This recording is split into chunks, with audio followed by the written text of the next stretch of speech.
Good afternoon, everyone.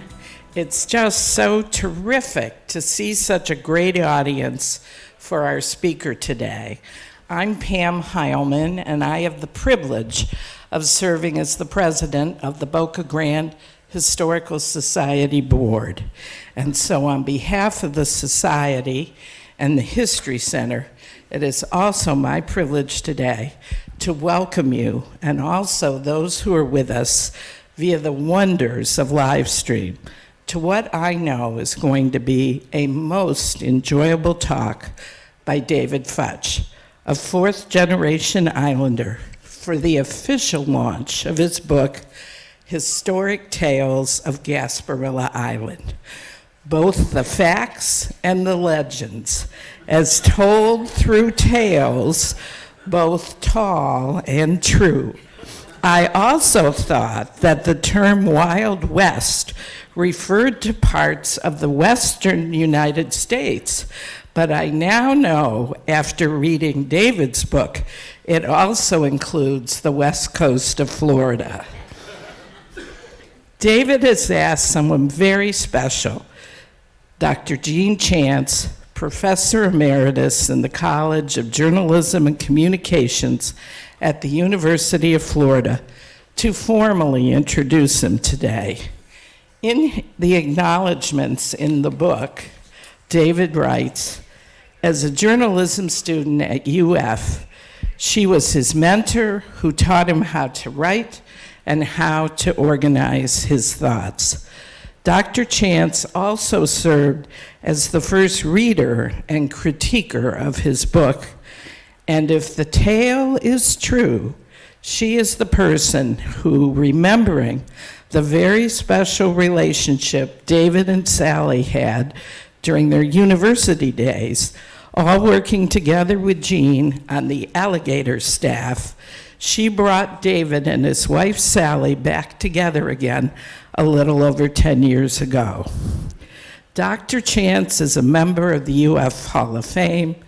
Before joining the UF faculty, she was a staff writer for the Miami Herald, the St. Petersburg Times, the Tampa Times, the Gainesville Sun, and the Sarasota Herald Tribune.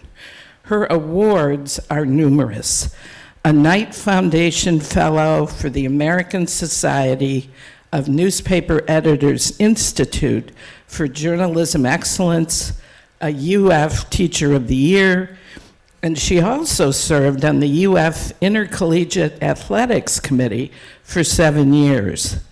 In addition to her illustrious career in journalism, she is also an Arabian horsewoman and currently lives on a 10-acre horse farm in Alachua with her husband, the Honorable Nathan Dowdy, a former Alachua County Circuit Court judge. I want to welcome Professor Chance, Judge Dowdy, and Sally, Sally's brother David, Mark Futch's wife, Sally, along with the several special guests who came to be with David today for the official launch of his book, From as Far Away as St. Thomas. And as part of that group, I would be remiss if I didn't say how special it is to have the Honorable Connie Mack and his wife Priscilla with us today. Thank you. And all of these people, I'm sure, have great stories to tell about David. So do stay after. We'll have an announcement about how all of that will work at the end of the program. And I think it will be fun to hear even more stories. I also want to thank our Executive Director, Crystal Diff, and our Administrative Director, Kim Kyle, for all the work they put in for today's program. And Sean, yes, please, they're terrific. Thank you. And Sean and Brooks Paxton, otherwise known as the Shark Brothers Multimedia Group, and their colleague Vic Redman for their great technical support today. And in fact, all last season, when it was they who allowed us to successfully put on a full season on Zoom. I've never had the chance to say thank you to them publicly. Thank you. Thanks. And of course, a very special thanks to our sponsors, David's longtime friend, Nat Italiano Insurance, thank you. And a group, as you'll see on the screen, of our board members and their spouses. We have a wonderful team, and this kind of support is just so nice to be able to recognize their names in public. It has been so special to be back with all of you in person this season, including at the library in February for our beloved History Bites. Although this is our last program in the auditorium for this season, we hope you will all join us for our 2 remaining events. The last of our 4 Let's Talk About Florida book discussions will be by Zoom at 4 p.m. on April 5 to talk about Gilbert King's Devil in the Grove. And our annual meeting at 4 p.m. on April 19 here in the Women's Club Room, when I hope you'll join us to elect and meet our 6 new directors. We are so looking forward to introducing them all to you in April. And I promise the business part of the meeting will be short. And now let me welcome Professor Chance to the stage to introduce, even if he needs no introduction, our island's own David Futch. Thank you.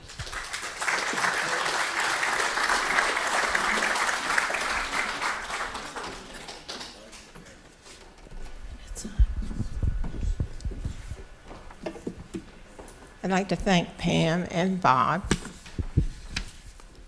I'm going to throw most of my notes away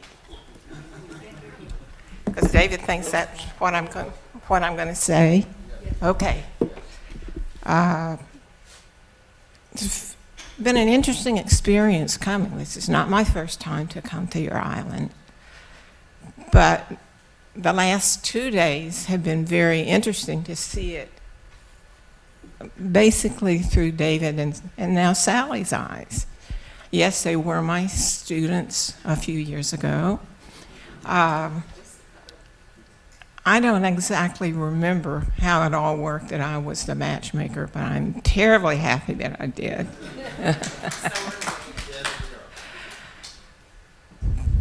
When David first contacted me about this idea that he had, it didn't have anything at the moment to do with the book. It had to do with thinking it might be a good idea, since he had left the University of Florida in 1981, I believe. And well, you know what it is like now, and here it is David calling from California saying, you know, I kind of think, and this was probably 2000, it might have been 2020, but probably in the late in 19. And luckily for us, Sally had been urging him, well, why don't you go back, see if you can go back to the University of Florida and pick up the credits that you needed. And David had committed the sin that many journalism students commit, myself tempted, but did not end up going the way David did. You take a summer internship at a place like Fort Lauderdale or Miami or fill in the blank, one of the state's biggest publishers. Going back to college just does not seem interesting. You know, who wants to be on the alligator staff when you've had bylines in the Miami Herald? Well, that's exactly what happened to David. The faculty vehemently opposed to these kids when they say, Usually it's a letter, maybe a phone call. They won't come tell you in person. I'm not going to be back in school, but I'll be back. Most of them, probably 50%, will. But the people who get lost, you always feel bad about.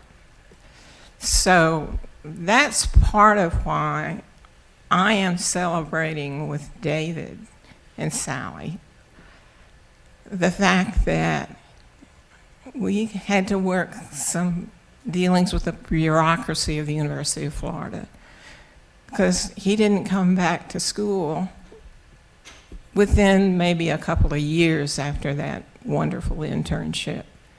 But our students who decide, well, maybe I won't need a degree, and then it's too late. And for David, to me, this event is not as much just celebrating this really terrific book, but it's celebrating the fact that in 2020, David Futch became eligible to put behind his name, you have a comma, and then you do your academic credentials, is what we call them. And now he can say he has a Bachelor of Science in Journalism. So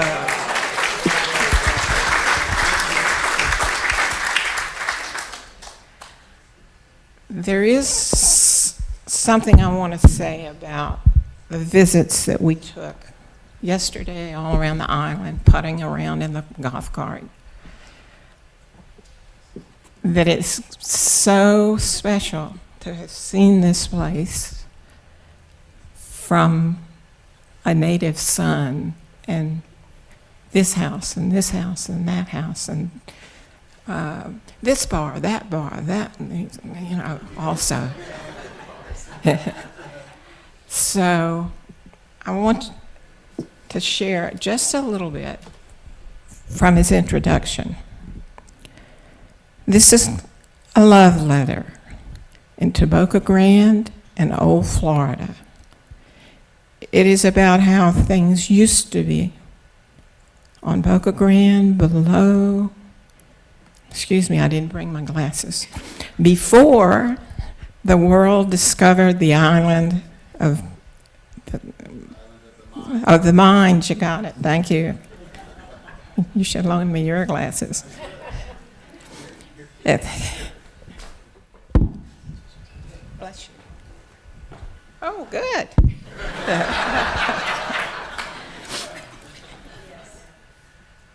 Before the world discovered this island of the mind, as artist Jack Barndollar called Gasparilla. He went on to say, I hope this collection of fish tales brings smiles to longtime islanders who remember taking the ferry. I remember as a fourth grader, I'm a third generation Floridian, and I grew up in the central part of the state in Lakeland. So he said, if you're new to Boca Grande, this is what happened on this spit of sand before and after a bridge to the mainland opened in 1958. When I was a fourth grader, for my family to get to Sanibel, we had to catch the ferry. There was no bridge. He said, I love Boca Grande. It's in my heart and blood. For more than a century, there were so many Futches on Boca Grande that the locals liked to say, shake a tree and a Futch will fall on you. Most of the fallen Futches would get up, dust themselves off, and tell you a story. And that's what David's going to do. And I'm not going to take up much more of your time. But I want to point out, again, just to emphasize, that at the end, very last page, it says, David Futch is a fourth generation Gasparilla Islander. After graduating from the University of Florida, Futch covered government and politics in Florida, Alaska, and California. He lives in Santa Monica with his adored wife, Sally Stewart. Now, I want to just emphasize the importance of his professional career, of his academic successes, because he came to the University of Florida already having been recognized in both his high school with high honors, with his then community college. So it's going to be fun, as Pam said, we're here and we're going to have fun, to hear about the fun of being a Futch in Boca Grande. Thank you.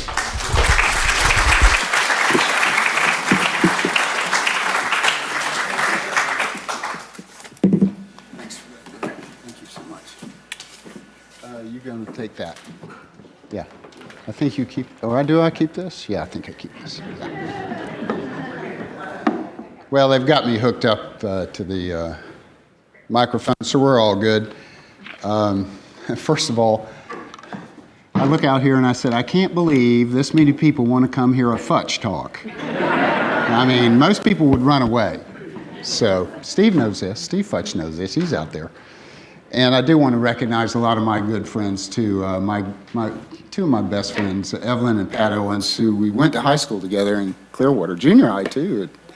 And my best friend for life, Scott Johnson. He was the Pied Piper around Boca Grande when you folks weren't around very much.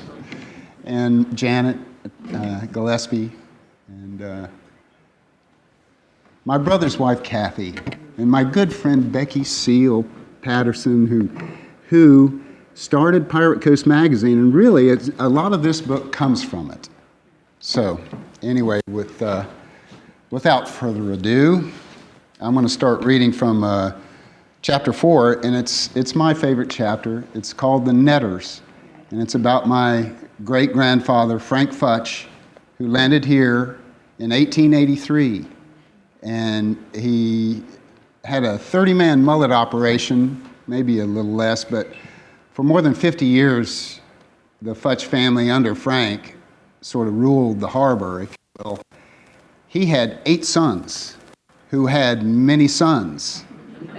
And so that's why they say you shake a tree around Boca Grande and the Futch will fall out. So this comes from the Netters, and the first part of this is a vignette that comes from The Old Man in the Sea and describes the Futches pretty well, I think. The Netters. The old man was thin and gaunt, with deep wrinkles in the back of his neck. The brown blotches of the benevolent skin cancer the sun brings from the reflection on the tropic seas were on his cheeks.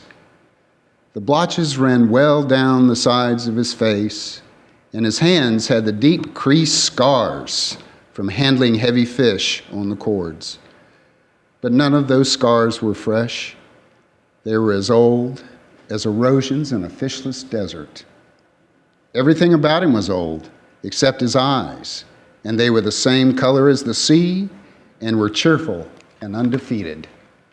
Ernest Hemingway, The Old Man in the Sea. And this is mine.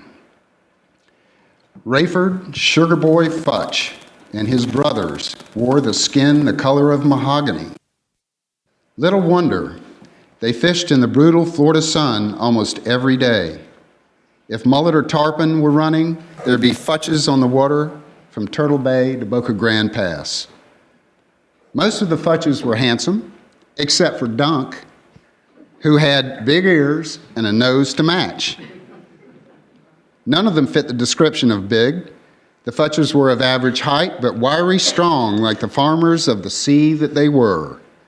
Picture a young but shorter Abe Lincoln pulling on nets instead of splitting rails. Pronounced Suge by everyone who knew him, Sugar Boy accentuated his deep bronze tan by wearing all white. From the cap on the top of his head to his long-sleeved shirt and his pants and canvas boat shoes, all of which made him appear even darker. I remember Uncle Suge crouching like a baseball catcher at Wynn's Marina dock a non-filter Lucky Strike cigarette seemingly perpetually stuck between his fingers. Baseball cap tilted up and to the left, like Humphrey Bogart's African Queen character, Charlie Allnut. Suge could have been mistaken for Allnut, except that his brother and my grandfather Dan looked more like Bogart's stubble-faced Charlie. And Dan wasn't all nut. His persona included a swagger akin to fishing guide Harry Morgan in Hemingway's To Have and Have Not. He had a silver tongue and was fond of women, and they of him. Dan was especially taken with prostitutes in Havana. Quote, the most beautiful I ever saw. When Dan Futch guided his boss and future U.S. Senator Mike Mansfield of Montana on Mansfield's boat out of Duck Key in the Florida Keys, Mansfield's friend Ernest Hemingway would show up with a machine gun to shoot sharks. Not a sporting way to kill an animal, and Dan Futch didn't like it, nor did he cotton to the great writer. Quote, Hemingway was erratic, nice 1 minute and a son of a bitch the next. Spending day after day in the sun creased the faces of Futch fishermen, the skin on the backs of their necks forming a crosshatch pattern the color of a dull copper penny. This is a quote from my Uncle Freddie in the book. They were all dark and wrinkled, Freddie said of his father Suge and his uncles. The sun ate them up. Fishing in the sun day in and day out made them dark-skinned. They were strong men, and I mean strong physically. Pulling and clearing nets filled with mullet and handlining grouper and snapper made them strong. They were fearless and feared no man. As my cousin Steve Futch put it, if they hit you, your brother in Georgia could feel it. This next section is also from the Netters, and it's one of my favorite little ditties in this book too. Just a second, let me get a little water.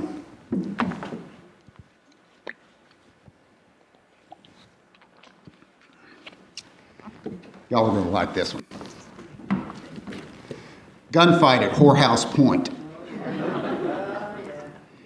Anytime Frank Futch's 30-man crew caught an exceptional amount of fish, he rewarded them with a bonus, a trip to Whorehouse Point in Punta Gorda, where a madam calling herself Big Six would delight all comers with an entourage of escorts.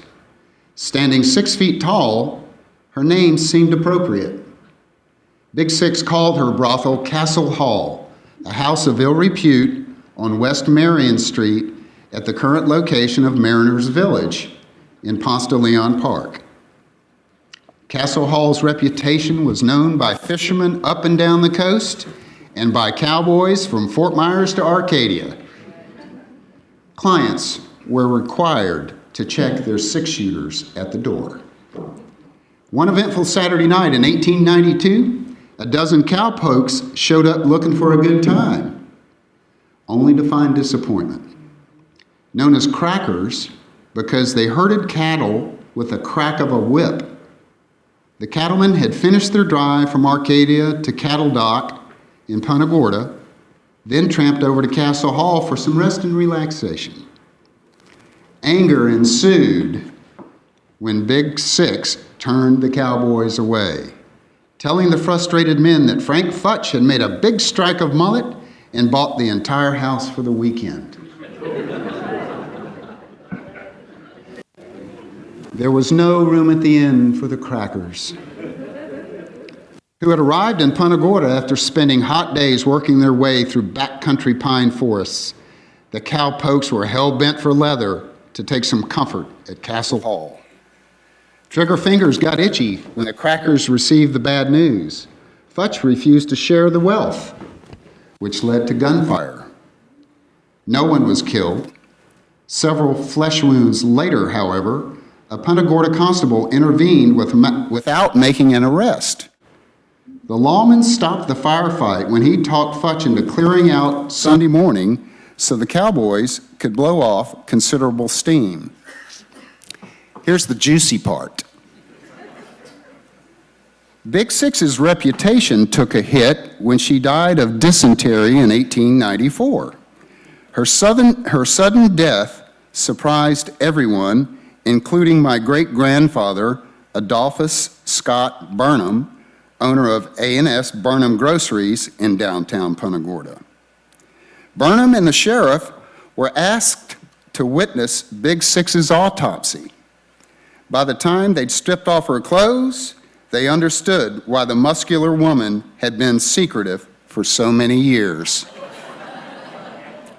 Big Six was a man.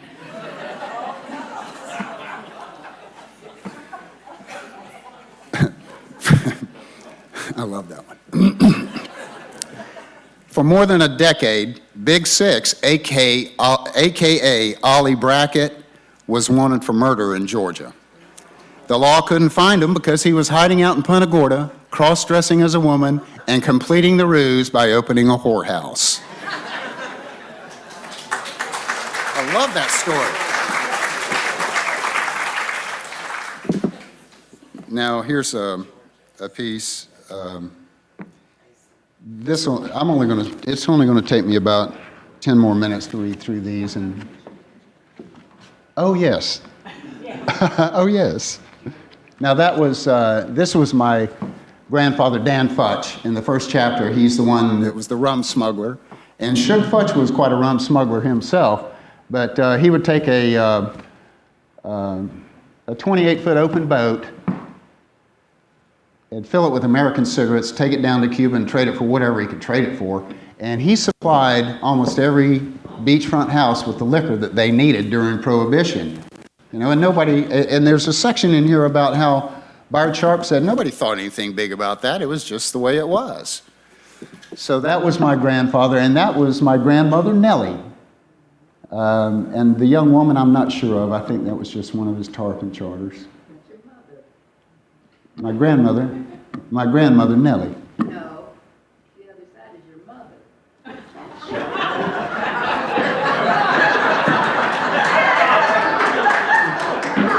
I had no idea. I'll be darned. Yes, it is. My goodness. Wow. Thank you for that. In the book, I call her an unidentified young girl. Oh well, I'll make it up next time. Yeah, give me another one. Now, I was talking about the netters. These were the netters, and they were something. This is my cousin Steve Futch's father, Hugh, who they called Preacher, and this is their father, Suge. His name was Rayford, and they called him Suge. And this is Uncle Dwayne, who they called Rounder, because he was a rounder, I can tell you that. And this is Uncle Rayford, who they called Rayford.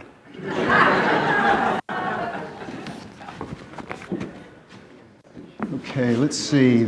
Let's go one more ahead, Woody, and let's see what we got. Okay, that's good. This is, I'm going to read the chapter 5, The Other Side of the Tracks.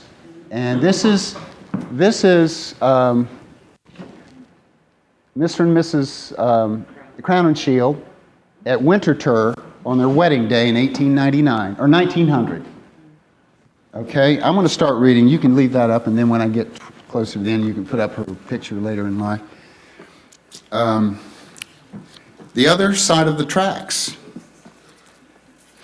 A century ago, Fisher families clustering in shotgun houses near Boca Grande Bayou came up with a special name for wealthy winter residents on the other side of the railroad tracks, Beachfronters.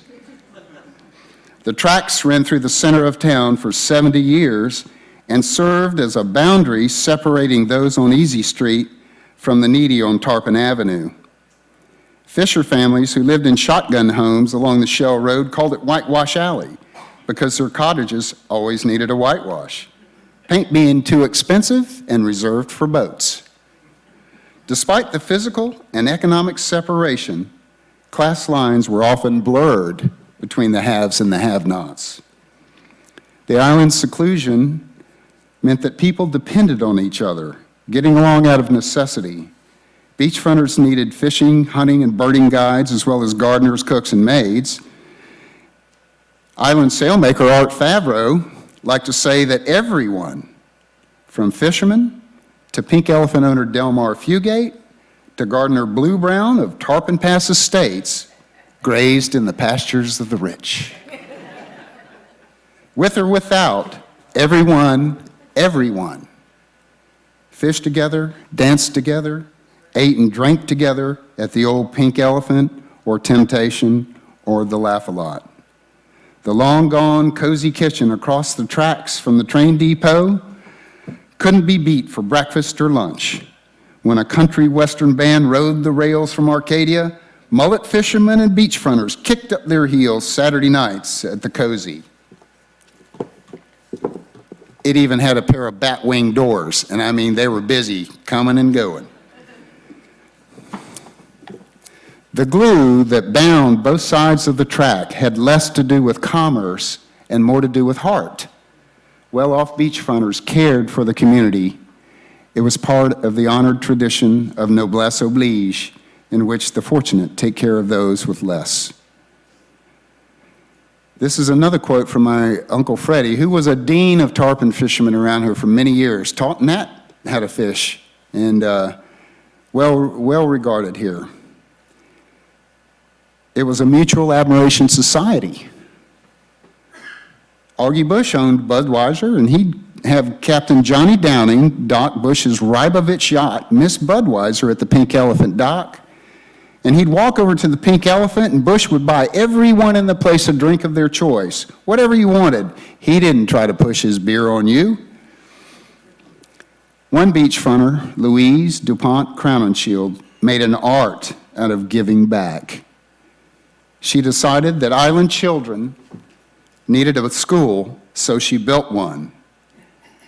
Aunt Louise took giving to another level when she opened a health clinic in 1947 because the nearest hospital was 25 miles away in Venice, further away in Arcadia. Prior to the clinic, year-round natives kept their illnesses to themselves, at least until winter, when the Gasparilla Inn would provide a doctor for the entire town. Before the opening of the toll bridge in 1958, a serious injury demanded transportation to the mainland by a pull car, one of those old things on the train trestle like that, and they had to put you on that, get you over to Placida, then a car ride to Venice or Arcadia. The exception was pregnant fishwives, who rarely made the trip off island, instead relying on midwives.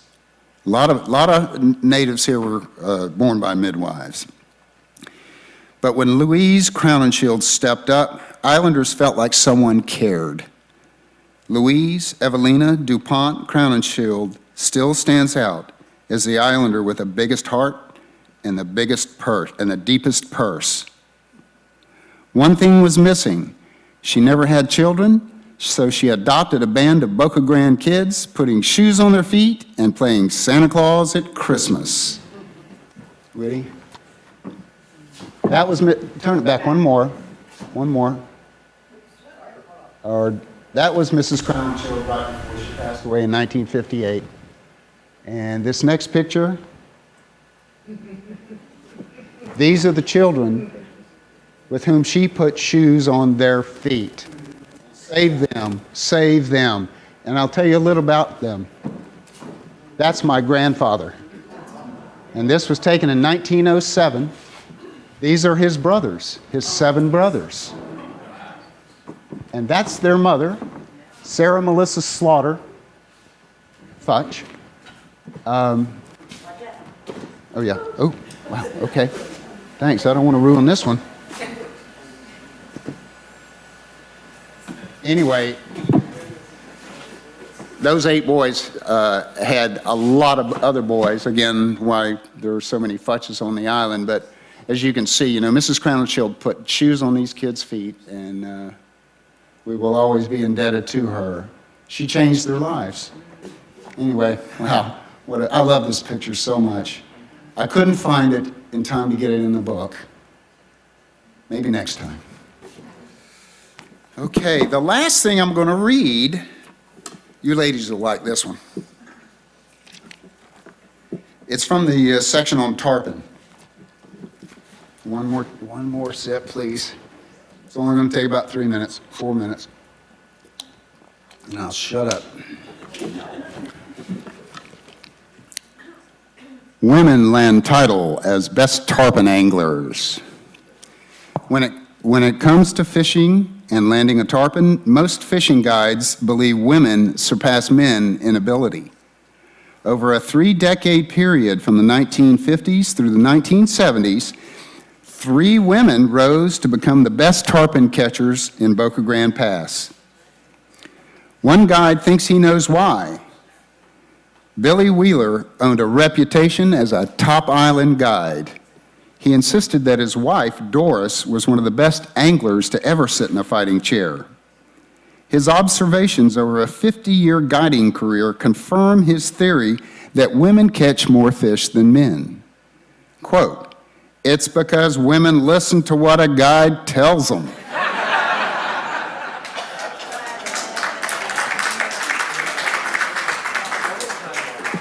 Nat and I have both experienced this. It's because women listen to what a guide tells them. Men don't listen. They think they know everything. Any woman will confirm what I'm saying. Three Boca Grande women distinguished themselves as world-class anglers, 2 of them claiming records likely never to be broken. In the 1950s and 60s, Elizabeth Sonny Flatus spent every spring at her mother's Gilchrist Avenue beachfront home on Whiskey Row, an area comprising 3rd Street and Gilchrist Avenue cottages, where drinking and enjoying life was a competitive sport. Flatus was lucky enough to be in Boca Grande Pass one day when thousands of tarpon rolled in to feed, and she took advantage. In 12 hours of fishing on a glorious day in 1960, Captain Jimmy Mobley on the Yoho put Flatus on fish after fish, 30 on the line to her count, finally landing tarpon number 16 at 10 p.m. She caught 16 tarpon in one day. By comparison, most anglers are satisfied with catching 1 or 2 tarpon in a lifetime. My darling wife, Sally Stewart, is perfect. Her reputation confirmed by 2 released tarpon in the only 2 trips she ever took. Perfect. Flatus was a world-class athlete, toned and tan, and she still is. She was a champion golfer and at age 20 played in the 1960 U.S. Women's Open as Delaware State Amateur Champion.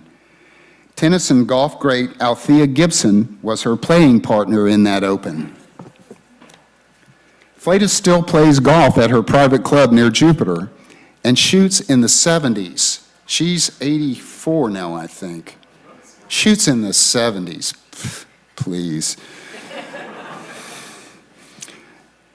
In earlier days, the pressure to be on top of her golf game weighed mightily. Flatus found relief from the daily grind by hitting hundreds of golf balls. She found relief from the daily grind of hitting hundreds of golf balls by pulling in tarpon. Boca Grande and fishing were always on her mind. Each spring, we would fish every day for 2 weeks with Jimmy Mobley, Flatus said in 2018. We'd fish from 10 in the morning until 1, then we'd go to Little Shoal and picnic and swim and have a drink off the stern of the Yoho, then go back and fish until after dark. Fishing for tarpon in the pass was the happiest time of my life. There was no pressure. I could forget about having to play golf perfectly. It was heaven to be out there. The day I caught 16 was momentous. We went out at 10 in the morning with Jimmy. As we rounded the phosphate dock, and as far as I could see, tarpon were coming from offshore and into the pass. They looked like diamonds on the water. Once we started, Jimmy made me fight every fish who refused to put the boat in reverse. About the time Flatus collapsed on her bed that night, there was a buzz at the old Pink Elephant Bar about her feet. Friends refused to let her sleep, dragged her back to the Pink, where the celebration continued late into the night. Her love affair with tarpon never ended. The exhilaration of the strike keeps Flatus coming back for more. Quote, when you have a tarpon on the line, there's a stroke and a feel, turning the tarpon's head and getting him to turn. It's the most exciting part. I'd have a finger on the line, and I could tell when the tarpon had ceased struggling. Islander Elsie Bracken staked her own formidable claim as a world-class tarpon tamer. Bracken moved to Boca Grande because she was unhappy in her marriage to a Sarasota doctor. This is Elsie Bracken with a 180-pound tarpon.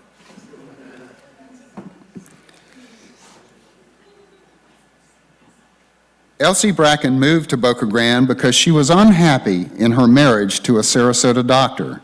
She hated the endless fundraisers and cocktail parties.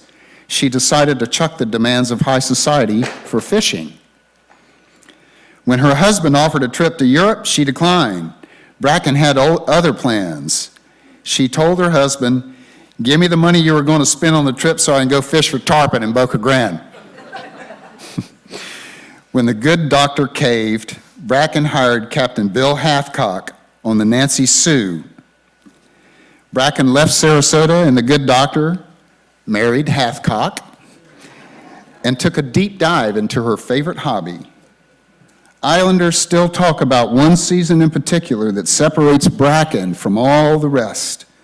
From April through June 1972, Bracken landed 236 tarpon. 200, I've never heard of such a thing.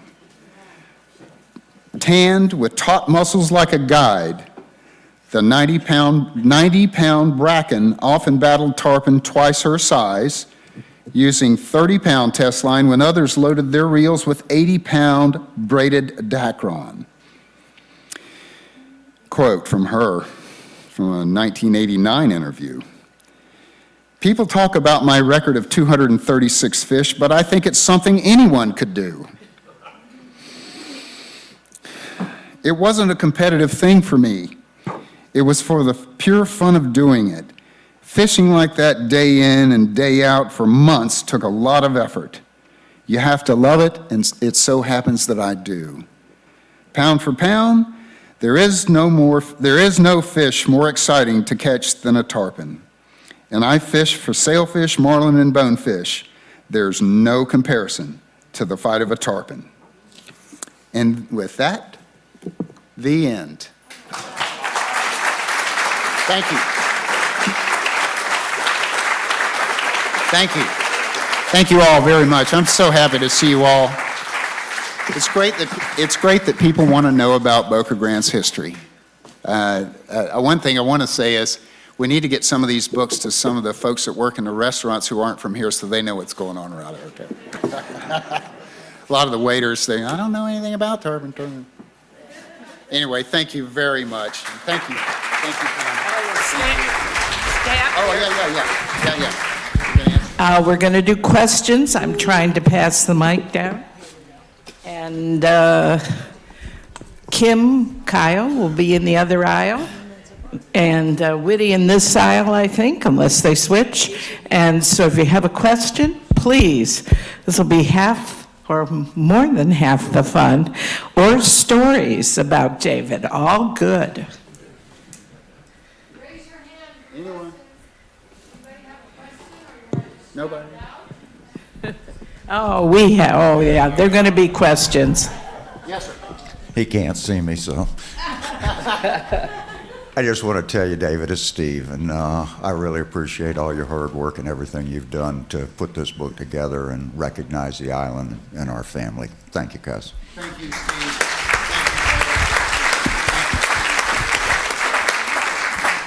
Yes, sir? Hi, I just wondered if you could comment on those recruiting poster level Coast Guard guys and your family there. Was that during the war? It was during the war. That was them in their uniforms. I think the war had just ended. And you can see them, they're skipping down the sidewalk and pretty happy about it, too. And that's them in their World War II uniforms. Yes, sir? David, do you want to talk a little bit about the painting? Oh. This painting, which is the cover of the book, it hung behind the bar at the old Pink Elephant for 30 years. And no one knows who painted it. Some man came down here for a few days. It's oil on plywood.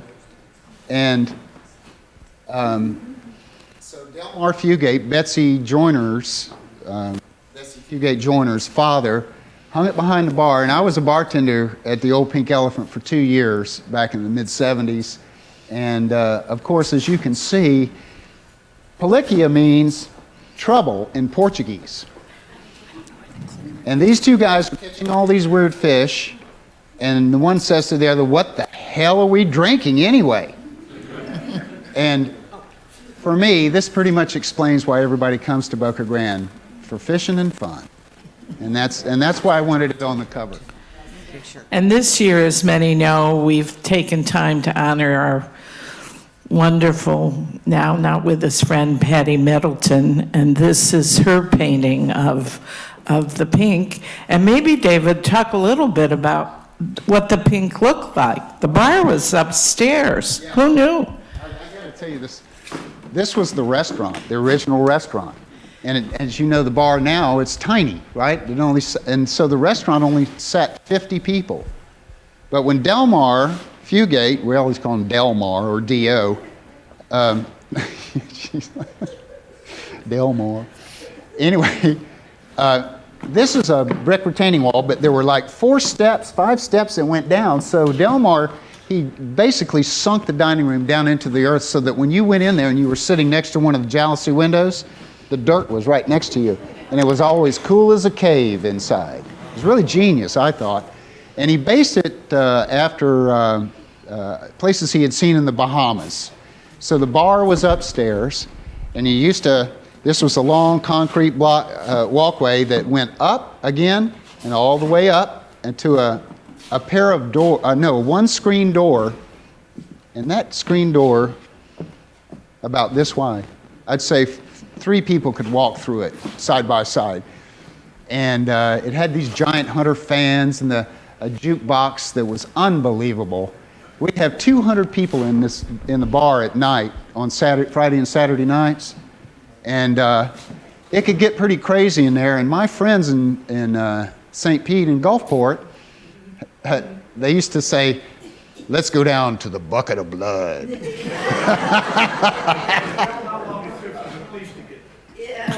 Oh, it took a while.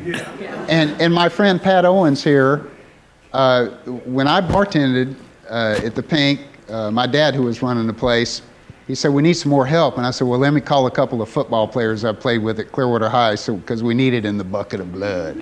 And Pat came down and he bartended there for a long time. We had some fun there, didn't we, Pat? Yes, we did. And then the whole space, David, you were saying last night, was dance floor up there. And Delmar eventually, he covered this up. And so the big patio, so the upstairs dining room and the Pink Elephant that everybody eats in now, we were there last night, the whole thing was a dance floor. The whole thing. And it was nuts. Everything from Hank Williams to Salty Dog Rag. What else was on that? People be jitterbugging. There'd be Blue Bayou. I think I see Betsy Fugate Joyner in the back there. Yay. Betsy saved this from the wrecking ball when they tore the old one down. Went in and got it. Thank goodness. Thank goodness. Questions, please. Mike's on either side if needed, or yes. Sorry. David, there is a book Oh, yeah. I just wondered whether your family and the Watson family got Well, together. I don't know about that, but I do know that my grandfather and Toch Brown, who was in the book, they were friends, and they used to smuggle rum together, and they would hide out in I guess it's Lost Man's River down there south of Caxambas, because when the revenue boats would chase them, they just run back up into the Everglades, into Lost Man River, and of course, the revenuers didn't know where they were, so they wouldn't even chase them back in, and they'd just hang out there until they were gone. Yeah. Yes, ma'am. Get the microphone, dear. I have to know if something is true that I read about Suge Futch. Okay. There was a knife fight and brass knuckles at the Cozy Kitchen. Yeah. And I want to know, apparently, Suge Futch picked his brass knuckles out of his back pocket and went after it. Well, Steve might know more than I do about this, but because that was anyway. Yes, Suge Futch used to run the Cozy, and a couple of railroad guys came in there, and I guess they'd spent all their money around town, and they were drunk. They actually stabbed him twice, didn't they? And yeah. That could have been the cook too, missing them. Yeah, so that did happen. Yeah, most certainly. Yeah, yeah. Yes, sir. I was lucky enough to come down here Billy Caldwell. in the mid-'70s. Yeah, When David was a bartender, yeah. and Billy and Kim were up there. And it seemed like one night we invented a new drink, which we named the Frozen White Islander. That's right. We did. We invented that drink sitting there, That and drink, and somehow over the years it became the Hummer now. it's called the Hummer. The Yeah. only difference between what we all created that night was we didn't use ice cream, we used cream and ice. Cream and ice. But That that was the only Frozen difference. White Islander. Yeah, and I'm pretty sure we did a lot of test runs on it to make Yes, sure we it did. got right. You would make pictures of them.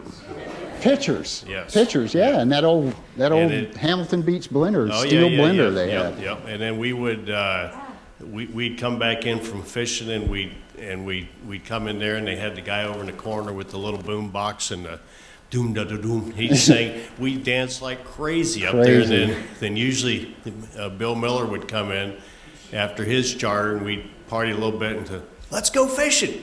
And head on out at midnight, go fishing Go again. fishing. It was spectacular. That was almost standard operating procedure. It was You'd go out spectacular. fish till like sunset, and then you'd go have a couple, 3 drinks, and after you'd had 3 or 4, you say, let's go tarpon fishing again.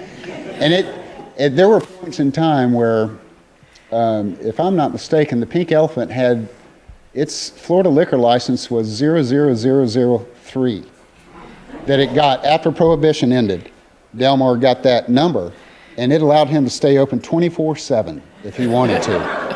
And we would open the bar at 8 in the morning to catch the morning tarpon fishermen who wanted to come in and have Bloody Marys to celebrate. And we made the best Bloody Mary.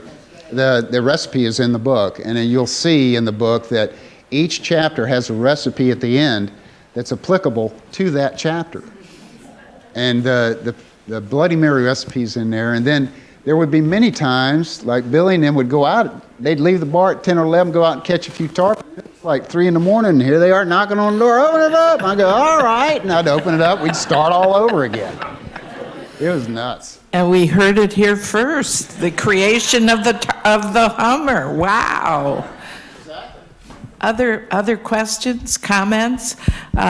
David in the book talks about it too, that the rum eventually wasn't the only thing smuggled to this island. Yeah, there were a square grouper. It's the second chapter, and there were a number of guys that smuggled marijuana through Boca Grande Pass, and primarily it was because there was no law around here in the late 60s and 70s, even up into the 80s. And there'd be many times I'd be out tarpon fishing at night, and one of the guides or somebody would sneak off, and the next thing you know, he'd be coming back in loaded with square grouper. And they just back up to whatever, they probably looked around for docks that were empty or houses that were empty, and they just back a truck up, and here we go. But the one story that's in the book was about a guy that came to me, and he wanted to tell me his story. And it's the most fascinating thing about how he got away with it. And it's because he didn't go out and buy a Rolex watch. He didn't go buy a Cadillac. He put his kids through school. He bought a newer used car. He would buy a new boat engine, that kind of thing. So he never got caught. But the ingenious way they did it is unbelievable. The cops never would have caught him. Never did.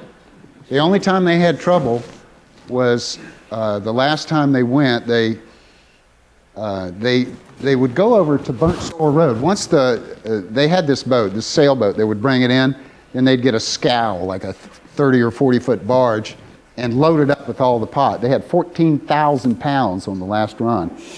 And so they would take it over to a little place called Two Pines and hide it for a day or so. Then they would take it over to the shoreline right where Burnt Store Road is over here. Well, the last time, it had been raining like hell for 3 days, so when they backed the trucks up, they loaded them up, and his trucks sank down in the mud. Luckily, they had a chainsaw, and they cut down pine trees, made a road, got the stuff out of there. It ended up in, well, where it always ended up. Like I say in the book, if you went to Harvard in the 1980s, you smoked a joint from Boca Grande. Another interesting fact. Last questions, and Kim, in the meantime, do you want to come up?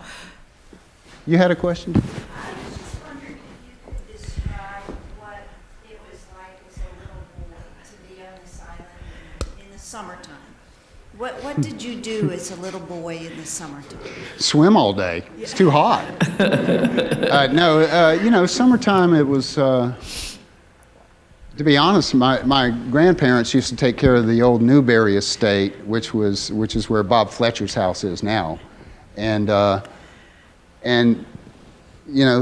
Sharps were very kind people, of course, and they let any kid on the island go swim at the Gasparilla pool. We'd spend all day long there, and that's what we did in the summer. It was a Huck Finn existence. It really was. You were on your own. It was, at 7 in the morning, they said, get out of the house and don't come back till dinner. David, I have one question Yes. for you. I was lucky enough to start reading your book. I don't know how many of you have had a chance because you haven't gotten your copy. You mentioned a speakeasy that was owned by Kim Johnson. Oh, yeah. The reason I have to ask that is my given name is Kim Johnson. And I want to know, am I related to that Kim Johnson? If you're related to Robert Johnson, then yes, that's a relative. Because I never heard that story. So there was actually a speakeasy owned by a Kim Johnson. Yeah, it was out off the golf course. There was a fish house. Right. It was not a fish house. It was a gambling house. And everybody, all the DuPonts, the mullet fishermen, my granddaddy said we all used to drink and party together. He goes, my grandfather said, they was just like us. They'd drink until the dawn came. So are there any pictures of that place? I don't even know of any. Never Have you ever picture. seen a picture of that place, Steve? You do? I've never seen a picture of it, yeah. Well, I just, It wasn't much. It was just a shack on stilts, and Okay. people would walk. I don't know if y'all know the old, what we called the Japanese Bridge. You used to go over to the golf course, and people would just traipse over there after everybody else shut down, and that's where the party started, or ended. thank you. Any other questions? Yeah. Marty? Yeah. David, the last time you got together with the group and telling some stories with Dumplin' that Oh, yeah. kind of secret, but you were talking about as a kid, or he was talking as a kid about going out on the boat at night, and there was some fellow that didn't always dress like a man and used to give them a hard time. Do you remember that? I don't remember that little one. clip? That was a different family.